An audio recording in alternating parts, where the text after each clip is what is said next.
अथ दशमोऽध्यायः। विभूतियोगः। श्रीभगवानुवाच भूय एव महाबाहो शृणु मे परमं वचः। यत्तेऽहं प्रीयमाणाय वक्ष्यामि हितकाम्यया। न मे विदुः सुरगणाः प्रभवन्न महर्षयः। अहमादिर्हि देवानां महर्षीणां च सर्वशः। यो मामजमनादिं च वेत्ति लोकमहेश्वरम्। असम्मूढः समर्थ्येषु सर्वपापैः प्रमुच्यते। बुद्धिर्ज्ञानमसम्मोहः क्षमा सत्यं दमः शमः।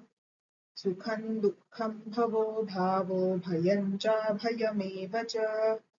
अहिंसा समता तुष्टिस्तपोदानं यशो यशः। भवन्ति भावा भूतानां मत्त एव पृथग्विधाः। महर्षयः सप्त पूर्वे चत्वारो मनवस्तथा। मद्भावा मानसा जाता येषां लोक इमाः प्रजाः। एतां विभूतिं योगं च मम यो वेत्ति तत्त्वतः। सोऽविकम्पेन योगेन युज्यते नात्र संशयः। अहं सर्वस्य प्रभवो मत्तः सर्वं प्रवर्तते। इति मत्वा भजन्ते मां बुधा भावसमन्विताः।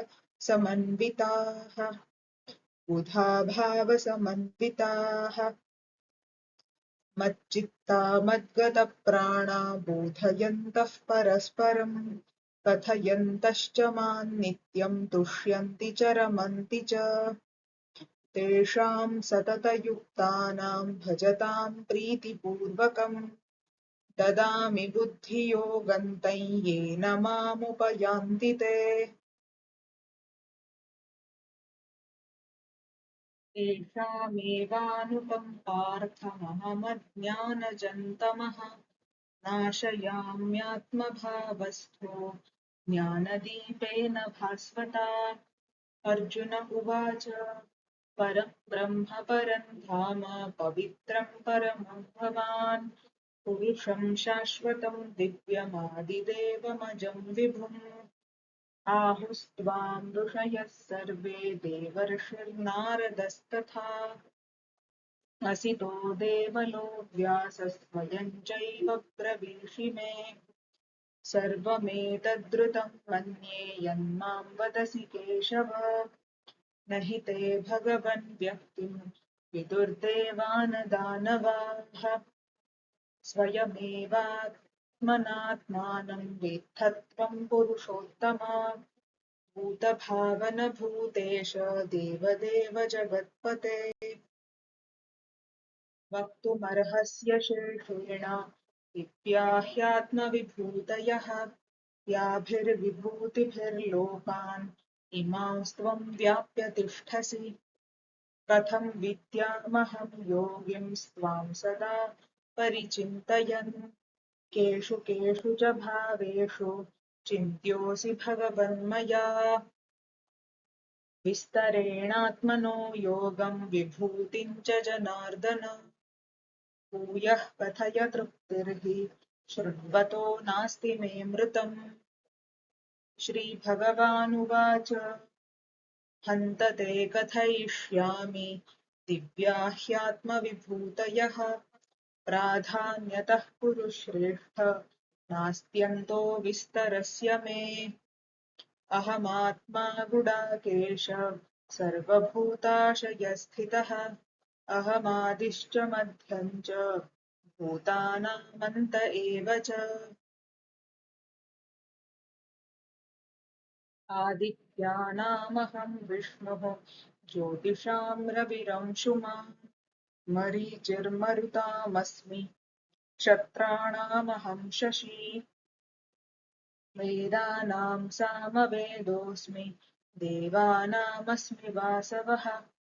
इन्द्रियाणां मनश्चास्मि भूतानामस्मि चेतना।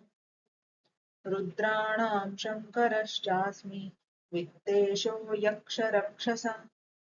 वसूनां पावकश्चास्मि मेरुशिखरिणामहम् पुरोधसाञ्च मुख्यं मां विद्धि पार्थ बृहस्पतिम् सेनानीनामहं स्कन्दः सरसामस्मि सागरः महर्षीणां भृगुरहं गिरामस्म्येकमक्षरम् यज्ञानां जपयज्ञोऽस्मि स्थावराणां हिमालयः अश्वत्थः सर्ववृक्षाणां देवर्षीणां च नारदः गन्धर्वाणां चित्ररथः सिद्धानां कपिलो मुनिः गन्धर्वाणां चित्ररथः सिद्धानां कपिलो मुनिः उच्चैश्रवसमश्वानां विद्धि माममृतोद्भवम् ऐरावतं नराणां च नराधिपम् आयुधानामहं वज्रं धेनूनामस्मि कामधुक् व्रजनश्चास्मि कन्दर्पः सर्पाणामस्मि वासुकिः अनन्तश्चास्मि नागानां वरुणो यादसामहम् पितॄणामर्यमा चास्मि यमः संयमतामहम् प्रह्लादश्चास्मि दैत्यानां कालः कलयतामहम् मृगाणां च मृगेन्द्रोऽहं वैनतेयश्च पक्षिणाम् पवनः पवतामस्मि रामः शस्त्रभृतामहम् झषाणां मकरश्चास्मि स्रोतसामस्मि जाह्नवी सर्गाणामादिरन्तश्च मध्यं चैवाहमर्जुन अध्यात्मविद्याविद्यानां वादः प्रवदतामहम् अक्षराणामकारोऽस्मि द्वन्द्वः सामासिकस्य च अहमेवाक्षयः कालो धाताहं विश्वतो मुखः मृत्युः सर्वहरश्चाहम् उद्भवश्च भविष्यताम् कीर्तिश्रीर्वाक् च नारीणां स्मृतिर्मेधा धृतिः क्षमा बृहत्साम तथा साम्नां गायत्री छन्दसामहम् मासानां मार्गशीर्षोऽहं ऋतूनां कुसुमाकरः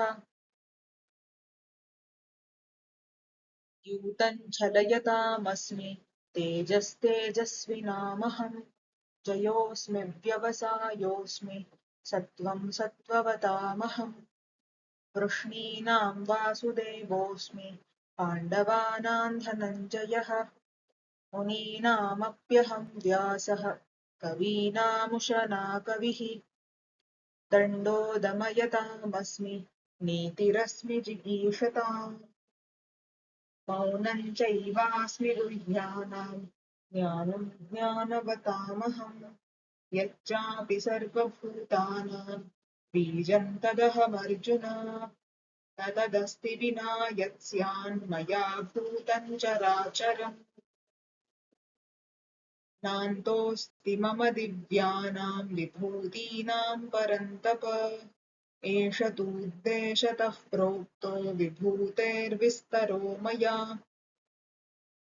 यद्यद्विभूतिमत्सत्त्वं श्रीमदूर्जितमेव वा तत्तदेवावगच्छत्वं मम तेजोंशसम्भवम् अथवा बहुनैतेन किं ज्ञातेन तवार्जुन विष्टभ्याहमिदं कृत्स्नम् एकांशेन स्थितो जगत् तत्सदिति श्रीमद्भगवद्गीतासु उपनिषत्सु ब्रह्मविद्यायां योगशास्त्रे श्रीकृष्णार्जुनसंवादे विभूतियोगो नाम दशमोऽध्यायः।